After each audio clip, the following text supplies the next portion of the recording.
يا مساء الفل. تعالوا بقى النهارده نشوف هعمل لكم اكله صيامي خطيره. عايزه اقول لكم تنفع في اي وقت بقى، فطاري او صيامي. عايزه اقول لكم هي فعلا تحفه. المهم جبت بطاطس كده، جعانين مش عارفين ناكل ايه، فجبنا بقى بطاطس وقشرناها كده وعملناها مكعبات مكعبات حلوه كده، ولا رقيقه قوي ولا تخينه قوي، مظبوطه. خلاص كده. ونزلت بقى في الزيت كده ايه، هحمرهم كده لحد ما يبقى لونهم ذهبي كده حلو، وخلاص. ولا سلقاها ولا اي حاجه، محمراها كده على طول. خدت لون واستوت كمان، بقت زي الزبده من جوه. واحمر بقى الكميه اللي انا عايزاها، 3 بطاطسات 4 بطاطسات زي ما انتوا عايزين حسب الكميه. بس هي تعجبكم، فاعملوها بالمره كده تعجبكم فعلا. طعمها جميل وغير خالص طعم البطاطس اللي هي ايه المحمره، فيها طعم كده جميل. المهم بقى، عجبكم بقى الفيديو تكتبوا لي تحت تقولوا لي ايه رايكم فيه وايه رايكم في الاكله دي. متنسوش بقى الكومنت الحلو القمر، ومتنسوش اللايك والاشتراك وتفعلوا الجرس. المهم انا جبت بقى فلفل حامي، فلفل رومي، وقطعته كده مكعبات، وجبت بصلايه صغنونه كده رحت مقطعه برضو ايه مكعبات صغننه، وحطيت لها كده معلقتين زيت. الاكله دي حلاوتها ان هي ما فيهاش زيوت كتير، يعتبر معلقتين زيت اللي هشوح فيهم البصله، والبصل متحمره بس مش اكتر، ما فيهاش زيوت يعني. خلاص كده هشوحهم، وبعد كده اروح جايبه كمان فصين توم كده حلوين اهمت، معلقه صغيره مثلا، واروح نازله بيهم على الايه على البصلايه، ياخدوا معايا لون ذهبي كده خفيف. وانا مسكت بقى الفلفل كله كده اللي انا كنت مريهولكم بقى، فلفل سبايسي على فلفل رومي، قرن فلفل احمر، قرن فلفل اخضر، شكلهم هيدوكوا الوان كده حلوه. ورحت مقطعاهم برضك مكعبات صغننه كده. خلاص كده. عايزه اقول لكم اكله كده رهيبه، ورشه ملح كده صغننه. عايزه اقول لكم بقى عارفين بقى العيش الشامي الصغنن ده بتاع السندوتشات كده، تعملوها فيها سندوتشات خطيره، او فينو. عايزه اقول لكم طعمها بجد تحفه، يعني تنفع معاكم سندوتشات كمان. ونزلت بقى بالفلفل، بس خلوها سبايسي شويه تبقى خطيره. ونزلت بقى بالفلفل اللي انا قطعته السبايسي والرومي، لونوهم بقى، حطوا فلفل الوان، فلفل الاحمر والاخضر بيدوكوا الوان حلوه كده. وهشوحهم برضو كده.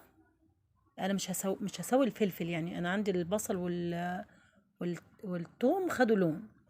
هشوح بس الفلفل كده طلع ريحته، وبعد كده هنزل معاهم كمان بمعلقه كبيره كمان كده من الكاتشب،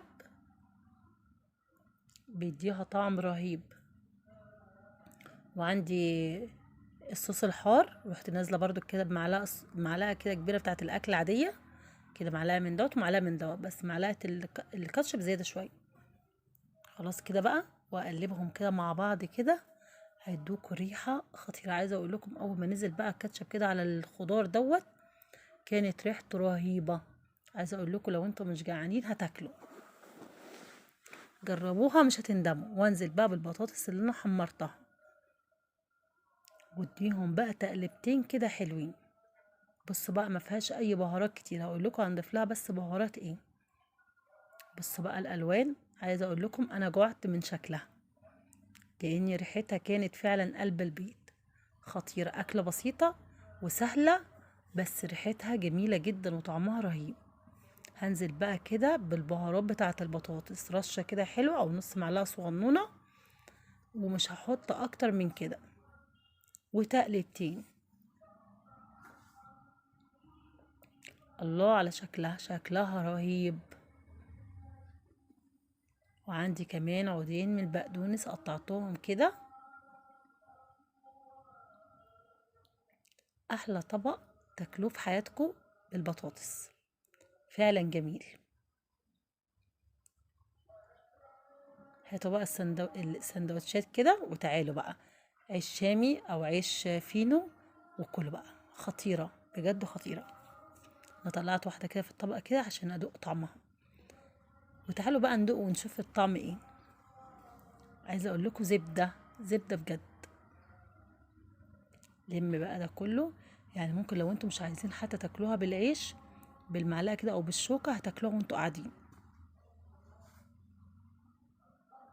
جنب بقى اي اكل انتوا عايزين تحطوه جنبيها بقى. اي اكل مكرونه، بتاع دوت، حبه عدسه، حبه بصاره، هتحطوه كده جنبيها. خطير. انا بقى الجنب اللي انا هاكل منه هزود عليه حبه ايه صوص حامي شويه، لان هي فعلا بصوا زبده من جوه فعلا خطيره.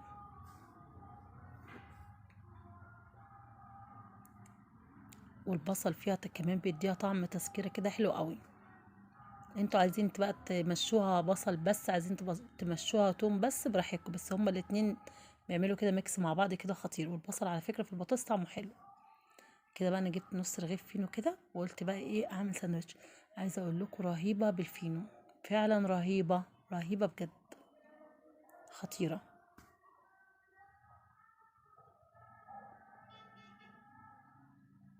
وبس كده خلاص، خلص معانا الفيديو. متنسوش اللايك والاشتراك، واقول لكم باي، اشوفكم في فيديو جديد. جربوها هتعجبكم.